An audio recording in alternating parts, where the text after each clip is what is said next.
É com satisfação e alegria que o postcast do Sindipost Ceará recebe o nosso amigo Igor Lucena, empresário, economista, comentarista político, comentarista econômico, figura que muito bem representa a intelectualidade e a inteligência do Nordeste, especialmente do Ceará. O Igor é um nome hoje nacional. E antes da gente entrar no nosso assunto, eu gostaria que ele falasse assim, um pouquinho sobre a pessoa dele. Obrigado, Tom Zé. É um prazer estar aqui com vocês. Eu sou economista aqui formado com muito orgulho pela Universidade Federal do Ceará. Empreendo desde os 13 anos de idade, então eu acho que a atividade empreendedora é o que move a sociedade, né? Eu acho que a gente não tem que esperar nada de ninguém. Eu gosto muito de dizer que a gente tem que ver o que a gente pode fazer pela sociedade, não o que a sociedade pode fazer pela gente. Sou apaixonado por estudo, sou uma pessoa que é incansável e que imagino que o conhecimento liberta, o conhecimento faz com que a gente saia do nosso mundo e se torne uma pessoa cada vez maior e ajude os outros, né? Eu gosto de fazer uma frase do Adam Smith que ele diz o seguinte, que não é pela benevolência do padeiro que todos nós temos pão, mas pelo alto interesse de lucro dele que toda a sociedade se move. Eu acho que todo mundo tem que pensar assim, quando você pensa em fazer algo direito, em fazer bem e ter o seu lucro, ter o seu retorno, termina toda a sociedade se beneficiando. E eu acho que é esse tipo de ideia que eu gosto de propagar. Você é o verdadeiro liberal na economia que faz com que o mundo funcione. Eu gosto de dizer que eu sou um liberal, mas não sou um ultraliberal, né? Eu não acredito que 100% do mercado funciona. Eu acho que ter a mão invisível do Estado. Não diria que a mão invisível, assim, o mercado tem falhas. O Estado ele tem que existir para resolver falhas de mercado, só isso. Pronto, é essa mão invisível, então. Quando ele resolve as falhas, o mercado funciona.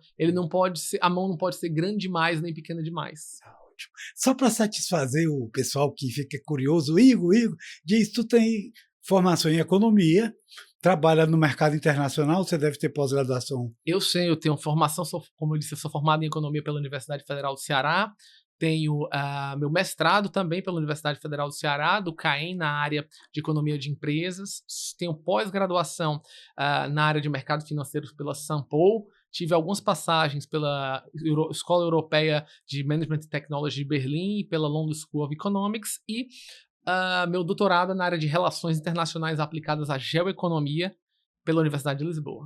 Que linda folha de estudos! Mas eu fico muito orgulhoso de ter feito o CAEM, Centro de Economia do Nordeste. Exatamente. Que eu, como eu sou economista, eu tenho orgulho daquilo, que durante muito tempo a América do Sul inteira estudava lá.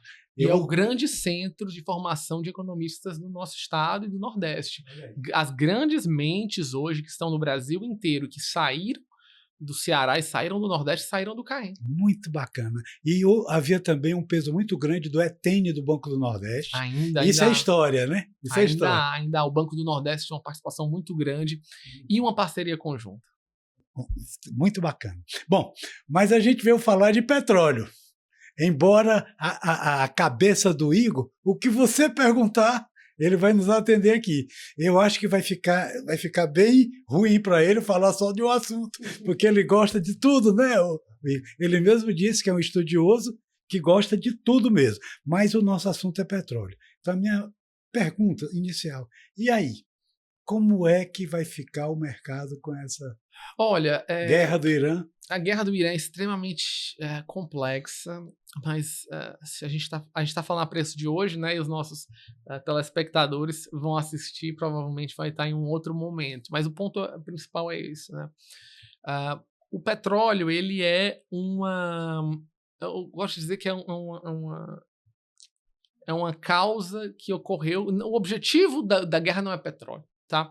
Muita gente, o Irã está sendo atacado por causa de petróleo, não é esse o objetivo, né? Os Estados Unidos têm fortes reservas de petróleo. Talvez uma das maiores do mundo, né, Igor? A maior capacidade de extração americana, né?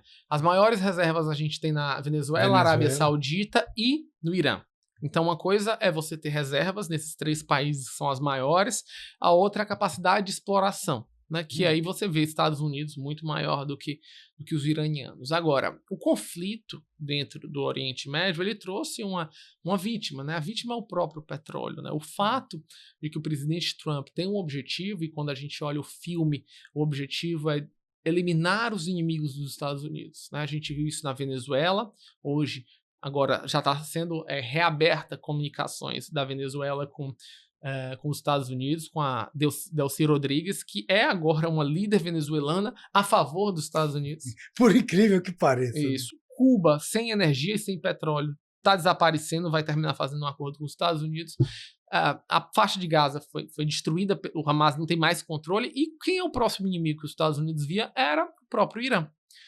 Quando o Irã é destruído, o Ayatollah Ali Khamenei e a grande parte da revolução, dos líderes da revolução, o que é que mantém o Irã vivo? A guarda revolucionária, que tem uma estrutura de poder e de capilaridade dentro da sociedade. Só que, quando a gente olha os primeiros dias do conflito, cai drasticamente a capacidade de resposta iraniana. E o que é que o Irã faz? Eu vou apertar onde o mundo sente dor, que é o petróleo. Então ele ataca o Kuwait, ele ataca a Arábia Saudita, ele ataca o Catar, produtores de gás e petróleo. Ele explode navios no chamado Estreito de Hormuz, que é onde passa 20% do petróleo mundial e abastece fortemente China, Coreia do Sul e Japão. E a partir disso, o que é que nós vimos? O petróleo saiu de 87 dólares o barril para 115. O presidente Trump sentiu isso, todos os líderes sentiram isso. E o que é que o presidente Trump faz? Ele vem às ruas e diz, olha, a guerra acabou, o Irã não tem mais armas, o petróleo cai para 90%, né? 90 dólares. Aí o que é que o Irã faz? Ataca de novo os outros países e o petróleo dispara. Então, o que nós assistimos hoje é o quão os dois lados têm capacidade militar para manter o conflito. Então o Irã também tem capacidade. Mas é uma capacidade que nós sabemos que é limitada. E até que ponto essa capacidade vai existir para causar esse problema? Ou seja, o Irã, ao perder sua capacidade de combate, faz com que o barril de petróleo caia. Enquanto ele está jogando drones nos inimigos, que ele acredita que são os aliados dos Estados Unidos ao redor do planeta, o petróleo dispara. Entendi. Então, e aí? Vamos a pergunta que eu estou trazendo aqui do nosso presidente Manuel Novaes, a quem ele muito admira a sua figura também. Ele pergunta, você arriscaria uma data para o fim dessa guerra? Olha, a visão que o presidente Donald Trump colocou que a guerra já havia acabado é totalmente irreal, né? Isso porque ainda há capacidade iraniana de ataque. Então, quanto mais os iranianos atacarem os outros países, maior vai ser a volatilidade, ou seja, o barril do petróleo vai subir ainda mais, e obviamente, quanto mais caro o barril do petróleo, maior é o preço na bomba de gasolina. No nosso caso, no Brasil, nós temos dois problemas, né? Que é o dólar sobe e o barril de petróleo sobe. Então, o custo da gasolina, no final, é cada vez maior. Aí, assim, cravar uma data é difícil. O Novaes que se lhe perturbar, né? Mas, dizendo o presidente Novaes, eu tenho uma visão que, muito provavelmente, a gente vai estar falando alguma coisa em torno de 1 a 2 meses. Eu acho que os iranianos não vão desistir antes disso. Nós não vamos ter uma Polônia-Rússia lá no Oriente. Não acho que isso. Pode ser menos? Pode, mas com essa nova definição do novo líder supremo, que é o filho do Ayatollah Khamenei, eu acho que eles ainda vão tentar mostrar que tem força. Agora, entre mostrar que tem força e ir contra não só os Estados Unidos, mas o poderio militar inglês, francês e do mundo árabe, eu acho que é uma situação que fica muito mais difícil todos os dias. E, basicamente, para o nosso público, que é o dono de posto de gasolina, quem é desse setor, qual a influência disso aqui para nós? É total. Por quê? O que é que a gente percebe? Hoje mesmo, nesses dias a gente tem recebido ligação do pessoal de Juazeiro do Norte, que todo mundo já apavorado. Aqui em Fortaleza já tem revendedor também sem produto. Então o reflexo foi imediato por quê? Duas coisas. Primeiro, eu acho que as refinarias e as grandes distribuidoras estão segurando um produto, né? Eles imaginam que se o preço do produto está aumentando... É que nem qualquer comerciante. Eu vou segurar para vender mais caro. Vender mais caro. Então, o associado, o posto na ponta, ele vai terminar recebendo mais caro. Agora, esse é o grande problema, porque se num dia o barril do petróleo tá a 115 e no outro dia tá 90... Qual é o preço real que o associado vai ter que comprar do distribuidor e da refinaria no final? Totalmente às cegas. Totalmente às cegas. E há um porém, né? Porque no Brasil nós temos ainda uma questão quase monopolística de onde a gente compra, né? Quando você vê outros países, isso é uma crítica que eu sempre faço, e é interessante, o preço ele sobe, desce todo santo dia. Inclusive até no varejo, a gente vê nas esquinas de Los Angeles, por exemplo, ele tem um preço de manhã, uma tarde, outra noite. Por quê? Porque eles recebem essas informações de imediato e repassam para o consumidor. Eu acho que é muito ruim essa visão de represamento, porque isso não dá clareza. E muitas vezes o próprio consumidor fica achando que pode estar sendo enganado e não tem nada a ver com o posto, não tem nada a ver com o associado. Que leva a culpa. Que leva a culpa. E no final, a real situação está vindo lá na ponta, porque o produtor, a refinaria que não está segurando, está vendo o que está acontecendo e segura toda uma cadeia produtiva. Eu vou te dar aqui a pergunta do nosso vice-presidente, Vicente Ferreira, que vai bem em cima disso que você está falando. Dá para você, inclusive, avaliar com os dados que ele vai passar. Ele fala aqui, as pessoas estão acostumadas a esperar a Petrobras, entre aspas, anunciar aumento ou redução na gasolina. Isso ele está falando. Entretanto, eu li recentemente um artigo dizendo que as refinarias da Petrobras só conseguem atender 55% do mercado. Aqui no Nordeste, ela não atinge nem 40%. Outros 15% estão sendo atendidos pelas refinarias privadas e 35% vem importado. Como pode o Brasil exportar petróleo bruto e não conseguir atender nem o nosso consumo interno? Então, essa é a pergunta do nosso vice-presidente Vicente. Esse é um grande questionamento, né? Eu acho que a gente teve uma escolha muito ruim. E aí é onde volta essa questão do Estado, e você dizer, olha, a gente precisa ter refinaria de petróleo na mão do Estado. Durante governos passados, existia uma realidade de você vender as refinarias. Porque é o seguinte, por que isso ocorre?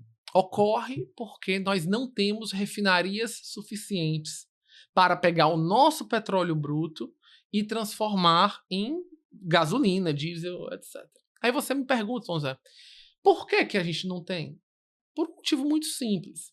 A Petrobras, no passado, já fez o absurdo, que era vender destilados do petróleo a preço mais baixo do que o custo. E no varejo, inclusive. E no varejo. Muitas multinacionais foram embora por causa disso. Por isso. Então, se o Estado faz isso como uma política populista, simplesmente eu vou falar a palavra aqui, chula, mas arregaçando mas a verdade as contas da Petrobras, nenhum investidor sério vai abrir novas refinarias enquanto o Estado tiver sempre na mão essa capacidade. Por exemplo, aqui no Ceará, a cada 4 anos falam em abrir uma refinaria privada, mas não acontece nunca. Não acontece, porque ninguém é louco. Ninguém é louco de ter uma refinaria que vai ter que no momento de crise, um governo maluco pega e vai vender mais barato do que o preço de custo para combater a inflação, e aí você vai desligar a sua refinaria? Não vai. Então, a única maneira, e aí eu sou extremamente categórico, a única maneira do Brasil ter independência no posto de gasolina, independência na distribuição e que os preços sejam reais de mercado, é quando a gente não tiver mais uma empresa que refina. A Petrobras tem uma única capacidade, que ela é 100% boa, exploração de petróleo. Ela tinha que ser exploradora de petróleo como o resto do mundo é. Refinaria é o setor privado, distribuição, setor privado, posto de gasolina, setor privado. Enquanto nós não tivermos isso, nós vamos ficar sempre à mercê do preço que a Petrobras acha que é correto por burocratas. Isso é um absurdo. Eu vou até ser mais exagerado que você. Além dela ser só trabalhar na produção, ela mesmo estatal tem que ter o capital pulverizado. Pulverizado. O Estado não pode ser o agente que toma as decisões. Era isso que eu queria ouvir de você. Exatamente. O Estado pode ser até o acionista e receber os dividendos, mas as decisões têm que ser totalmente independentes. Caso contrário, a gente vê o que acontece. Palhaçada. É palhaçada o que acontece. Agora vamos para a terceira pergunta, que é do nosso diretor, inclusive conselheiro da presidência, José Amintas de Araújo. Ele pergunta o seguinte: por que, aí já estamos voltando para o mercado internacional, né? Por que os Estados Unidos, nesse momento de tensão, não retira as sanções de países produtores de petróleo, como é o caso da Rússia?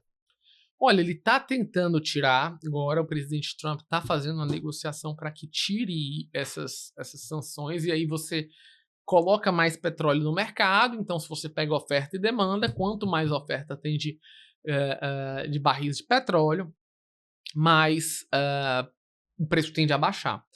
Eu acho que isso vai ser um segundo momento, porque senão você está dando um prêmio ao presidente Putin por uma guerra, né? Ele ainda está numa guerra. É verdade. Ele está numa guerra com a Ucrânia. Então, a guerra com a Ucrânia, se você retira as sanções, você está dando mais fôlego para ele continuar com a guerra. Um líder como o presidente Trump, ele tem que pensar no lado econômico, no lado político, no lado social.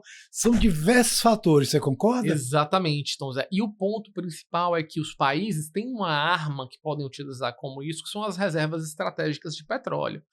O próprio Japão tem 268 dias de petróleo se ele não importar nada. 268 dias. Exatamente. E não é produtor, né? Não é produtor. Os Estados Unidos também. Então, dentro desse contexto, existem outras soluções que podem ser colocadas. E nós? As nossas reservas? Olha, o Brasil, ele consegue... o Brasil não vai ter problema de nossa produção é suficientemente boa. Nós já importamos óleo diesel. Grande parte do nosso diesel é russo, que a gente paga mais barato. Como é que vai ficar isso? Então, o único risco que nós temos hoje no Brasil é o preço. O que nós estamos à mercê é do preço. Não vejo a possibilidade de desabastecimento. O petróleo que sai ali do Estreito de Hormuz não é um petróleo então que vem você do Brasil. está tranquilizando o nosso associado. O associado pode ficar tranquilo, não vai faltar petróleo. O que vai ficar restrito, né? O que pode faltar é as empresas distribuidoras e os produtores segurarem para aumentar o preço. Eles usam o termo produto em restrição. Restrição. Eles podem ter um produto em restrição por diversas causas, mas falta de petróleo, acho muito difícil. Quer dizer, então, que o nosso revendedor, o nosso associado, pode ter um alento? Pode. Mas olha, a gente tem recebido telefonemas de pessoas desesperadas, vai faltar, o que é que eu faço, a companhia se negando, o que é que a gente... Eu não acho que vai faltar, eu acho que isso é um certo medo no mercado. E eu acho que se eu fosse o cara que importa, se eu fosse importador, até mesmo um grande distribuidor, talvez eu fizesse isso para tentar vender mais, né? Para fazer com que o aumentar o preço, associado compre mais. Mas eu acho que o associado não precisa se desesperar, não é o momento de entrar em pânico agora. Esse conflito vai ser mais rápido do que se imagina e rapidamente a cadeia produtiva se reorganiza. E qual é a mensagem de alento que você dá para nós? Olha, a mensagem de alento que eu posso dizer é que nós não estamos numa crise do petróleo, nós não estamos num momento de uma guerra sem fim, isso não vai durar anos, isso vai durar, sim, algumas semanas. Não acredito que isso passe de 1 mês e meio, então, se desesperar agora é que nem peru morrer de véspera. Muito obrigado, Igor, e continuaremos na próxima oportunidade com assuntos bem mais a menos do que se falar de guerra. Eu que agradeço, muito obrigado, agradeço a todos que estão nos assistindo e muito obrigado por toda a diretoria do Sindipostos e sempre à disposição. Valeu, uma boa tarde. Boa.